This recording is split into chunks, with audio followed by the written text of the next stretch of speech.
আমার জন্ম হয়েছে 1950 সালে। কোন অঞ্চলে? গ্রাম? এই গ্রামে। এই গ্রামে। আমরা আসলে ভারতীয়।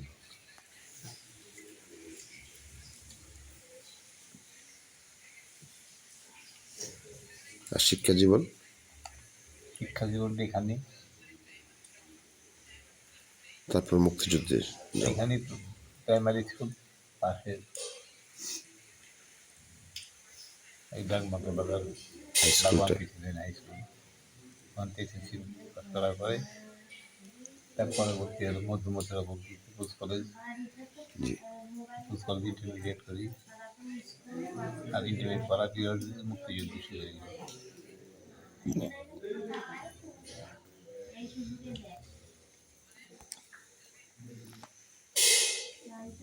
তারা মুক্তিযুদ্ধ থেকে ফেরার সাথে সাথেই গরিব মানুষ হিসেবে আমার উপর দায়িত্ব আসলো দেশ গড়ার কাজ। আর্থসামাজিক উন্নয়ন। আর্থসামাজিক উন্নয়নের জন্য আমি ফার্স্ট শুনছি BVSC, বাংলাদেশ ভলেন্টিয়ার সার্ভিস স্কুলের মাধ্যমে সমাজের সার্বিক উন্নয়ন। এতে কোঅপারেটিভ আন্দোলন করি। এই থানাকে 400 প্রাথমিক সংবাদ সমিতি, উদ্ধার সোসাইটি মন্ত্রী করার পরে এদের প্রাইমারি সমিতির মাধ্যমে সেন্ট্রালাইজেশন করতে এগুলি। সেন্ট্রালাইজেশনের মাধ্যমে 4টি মন্ত্রীকে অভ্যর্থনা জানাই। আচ্ছা 72 থেকে শুরু করি, 72, 73, 74। আচ্ছা। 4টি মন্ত্রীকে অভ্যর্থনা জানানোর পরে এই থানা ছিল সবচেয়ে যুদ্ধ বিধ্বস্ত এলাকা। যুদ্ধ বিধ্বস্ত সীমান্ত এবং যুদ্ধ বিধ্বস্ত। আর ইরিগেশনের অভাবে মাঠঘাটে আবাদ টাবাদের খুব সংকট ছিল। রিলিজ আমরা খুশি না, আমরা যে আত্মনির্ভরশীল হতে পারি সেই ব্যাপারে আমাদের সেচ সারের ব্যবস্থা করে। সেচ সার, বীজ, বিভিন্ন আইটেমের বীজ, শাকসবজি শুরু করি, সেগুলো লাগে সব। শ্যালো টেবিল প্রজেক্ট করলাম। শ্যালো টেবিল প্রজেক্টের মাধ্যমে ভর্তি করছি। এতে যখন যেতে ব্যয় বহু যাচ্ছে, তখন ডিপ টিউবওয়েলের মাধ্যমে শ্যালো টেবিল ডিপ টিউবওয়েল পাওয়ার পাম্পের মাধ্যমে পুরো থানাকে দিয়ে ইরিগেশন কমপ্লিট করে। বিএডিসি সেচ প্রকল্প ছিল। বিএডিসি ছিল। তারপরে আমাদের সেন্ট্রালাইজেশনের মাধ্যমে শ্যালো টেবিল প্রজেক্ট ছিল। আচ্ছা আচ্ছা আচ্ছা। শ্যালো টেবিল প্রজেক্টের মাধ্যমে শ্যালো শুরু করি। পার্শ্ববর্তী ভারতে শ্যালো টেবিল ব্যবস্থা ছিল খুব। হ্যাঁ, ওই সময় খুব জনপ্রিয় ছিল। আর ওদের ওই প্রজেক্ট দেখে এসে আমরা অনুকরণ করি। আচ্ছা আচ্ছা আচ্ছা। যুদ্ধের সময় তো আপনারা ওই প্রজেক্টগুলি দেখেছিলেন। তারপরে গেলাম কি অ্যাডাল্ট এডুকেশন। আচ্ছা, হ্যাঁ, গণশিক্ষার একটা ইয়ে ছিল। এই থানাতে 80টা নৈশ বিদ্যালয় চালু করি। এর যা কিছু সার, কী বলে, বইপত্র, স্লেট পেন্সিল, কেরোসিনের তেল, হারিকেন এবং দেশি শিক্ষক নিয়োগ, শিক্ষক ভাতা, এর মাধ্যমে 80টা শ্যালো টেবিল প্রজেক্ট, কী বলে, এই প্রাইমারি বয়স্ক শিক্ষা প্রতিষ্ঠান। বয়স্ক শিক্ষাদের যে সিগনেচারবিহীন কোনো লোক থাকবে না, নিরক্ষরতা দূরীকরণ আন্দোলন। এরপরেই শুরু করলাম টাউন টুইনিং কমিটি। আচ্ছা, এটা কত সালের দিকে টাউন? 72 সালে তো এই নতুন করে দেশ ইয়ে হইল। মানে বিভিন্ন গ্রামে গ্রামে পালন করি, কমিটি পালন করি এবং এই কমিটির মাধ্যমে বিদেশি যেসব রিলিফ সংস্থা আছে তাদের সঙ্গে কোঅপারেট করি। এদের সঙ্গে সমন্বয় করে। সমন্বয় করে ওদের রিকগনিশন দেওয়ার পরে এখানে প্রজেক্টটি কাজ করলো। আচ্ছা, তখন স্পেশাল প্রজেক্ট পোলট্রি ফার্ম এই সমস্ত দিয়ে গ্রামের বিভিন্ন আমার প্রাক্তনের সঙ্গে ছিল হল্যান্ডের অস টাউন ট্রেনিং কমিটি। হল্যান্ডের অস নামে একটা শহর ছিল, অস টাউন। অষ্টম। অস টাউনের সঙ্গে অস টাউন ট্রেনিং কমিটি। আচ্ছা আচ্ছা আচ্ছা। হল্যান্ডের অনেকগুলি ডানকান জানিডা জানিডা একটা কোম্পানি অনেক কাজ করছে নেদারল্যান্ডে, রোটেশন নেদারল্যান্ডে। এটা নেদারল্যান্ড, নেদারল্যান্ড। হল্যান্ডের নেদারল্যান্ড।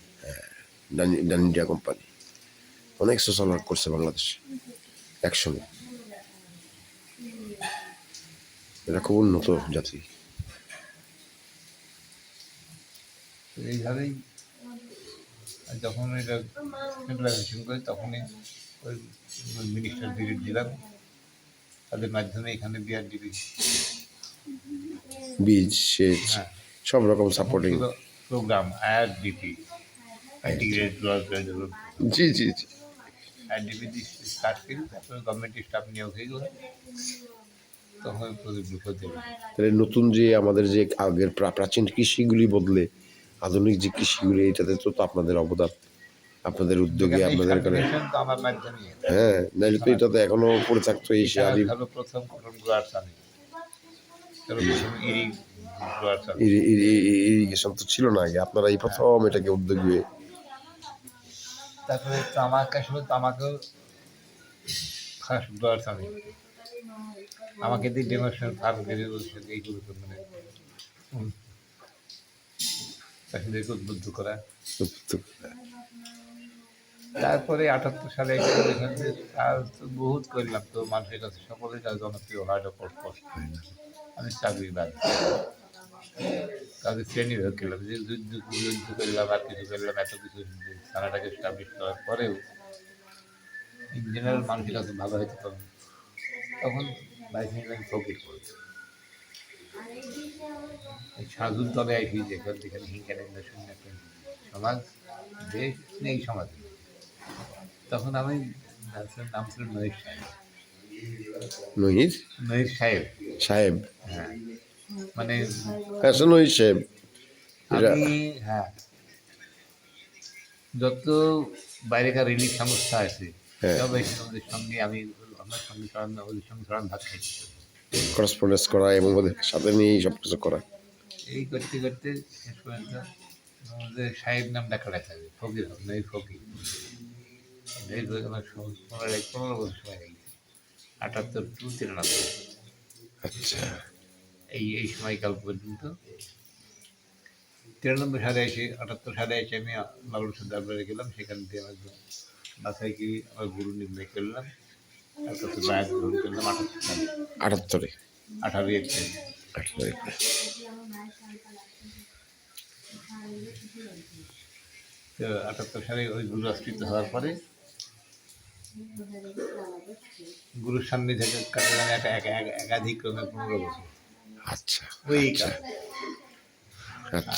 15 বছর মধ্যে আমি আমার মধ্যে যাবে সর্বস্ব মানুষের কল্যাণের বৃদ্ধি হবে, প্রত্যেক বিষয়ে জমি জায়গা যাচ্ছে সব বেঁচে গিয়ে মানুষকে খাওয়াইতে পারে, খাওয়াইতে আমি নিঃস্ব হয়ে গেলাম।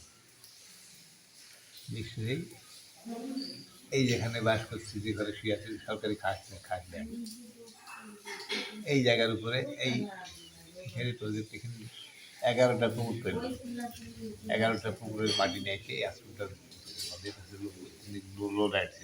জি জি জি জি, শ্মশানের পাশে নদীর পাড়ের শ্মশান ছিল।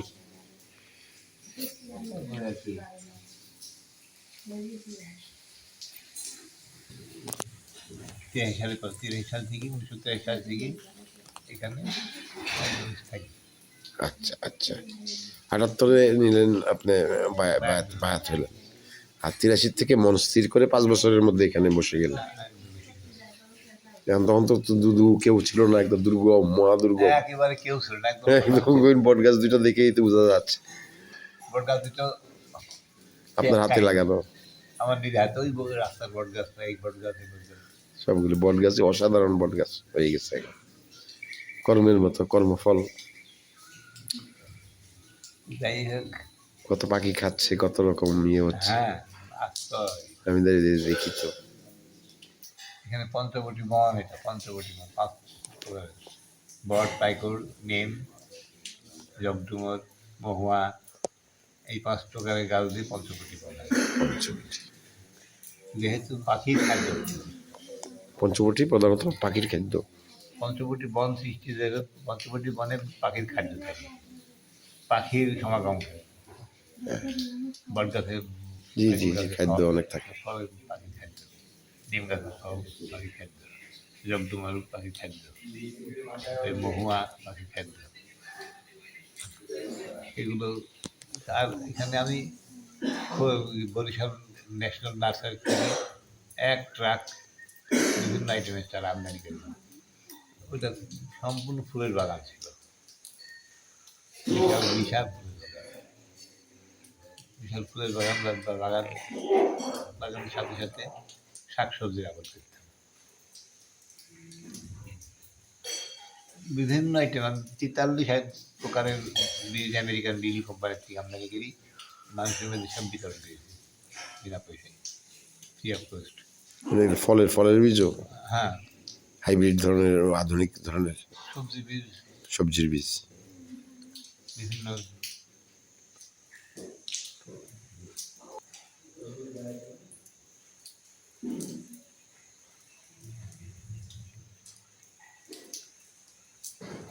মানুষের মধ্যে তরকারি বিতরণ করে। আচ্ছা, এই পুকুরে যে মাছ হয়, পয়সা দিয়ে বেশি বেচা না, সকাল বাড়িতে পুকুরে মাছ দিয়ে মাছ, একজনের বাড়িতে হয়তো মাছ পানি দেওয়া, আর সবজি সবজি যা হয়তো তাও বিক্রি না, মানুষের কল্যাণে মানুষের বাড়িতে পৌঁছে যায়। তার বিনিময়ে কিছু মন গেল, কিছু আমার সেই হয়তো, আমার তো চাল নাই, কে হয়তো কে চাল দিবে, কে দিল না, ওটা কোনো ব্যাপার না, কী হবে তার কোনো মানে নেই। তারপরে আরও যে হোমিওপ্যাথি ডাক্তার, হোমিওপ্যাথিক। এই চিরদিন আমার সঙ্গে হোমিওপ্যাথি অ্যারেঞ্জমেন্ট আছে। জি জি, এটা শুনেছি। আত্মের মুখে হাসি পড়ে, দুঃখী মানুষের আসতে পারি, সে আসলে ওষুধ পাবে, পয়সা দিক আর না দিক, এখন পর্যন্ত খারাপ পাবো না, এটা তো আপনার অনেক সুনাম কার জন্য। আমাদের মতো তরুণদের জন্য, যারা আমরা এখনকার তরুণরা আছি, আমরা তো একটা আপনি তো অনেক বিজ্ঞ মানুষ, আমি আপনাকে সে কথা তো বলছি, সে কথা তো বলছি।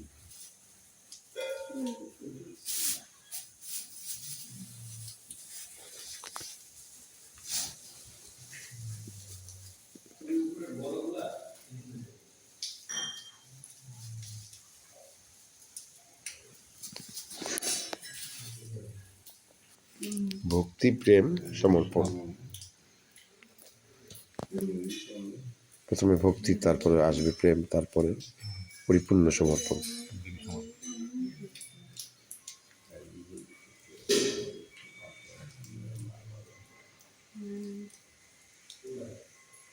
এর মাধ্যমে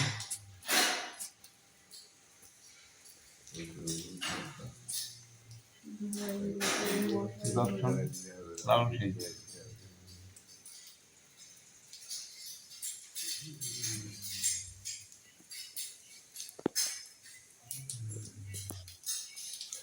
ওই আপনার লিখনের মধ্যে আছে তন্ত্র সাধনা, তার কাপালিক সাধনা প্রাচীনকালে ছিল তো, বৌদ্ধ সাধনা। সমস্ত সাধনাই করুন না, যত করুন না কেন, কোনো সাধনা তো আত্মার মুক্তি হয় না, কারণ এখানে অহং বলে একটা কথা আছে, পঞ্চভূতি জড়িত, অহং থেকে যায়। সাধকের কিন্তু এই সুফি মতবাদ অনুসারে এইখানে ওই অহং মুক্ত হয়। তার ভিতরে আমি বললাম যে মহাত্মা তো সবাই না, মহাত্মা গান্ধী, মহাত্মা হানিম্যান, মহাত্মা লালন শাহ, মহাত্মা এরকম লিমিটেড, লিমিটেড, সবাই যারা জানে। মানুষের কল্যাণে কিছু যায়নি, তারাই সেই মহাত্মা। আর তারই প্রথম থিওরি হলো, যে বস্তু রোগের সৃষ্টি করে সেই বস্তু দিয়ে রোগ চিকিৎসা করা যায়। এই কথা সুফি মতবাদের সঙ্গে একটা ভাগ নেই। জার্মান ভাষাগুলো সিমিলিয়াস কিউরেন্টা, বাংলা ভাষাগুলো যে বস্তু রোগ সৃষ্টি করে সেই বস্তু দিয়ে রোগের চিকিৎসা করা হয়। আর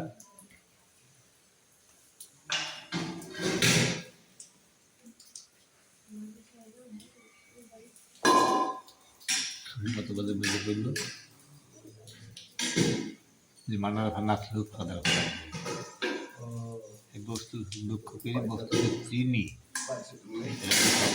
পারে কলমা সাবুদ করা হয়, কলমা সাবুদের মাধ্যমে আত্মসংস্কার হয়। কিচ্ছু লাগে না, প্রকৃতি না। ঠিক আছে, ঠিক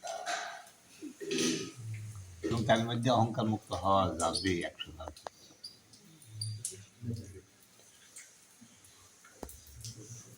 তাহার মানে কিছু কিছু আবিষ্কার আছে, একেবারে নশন মেডিসিন। জি জি।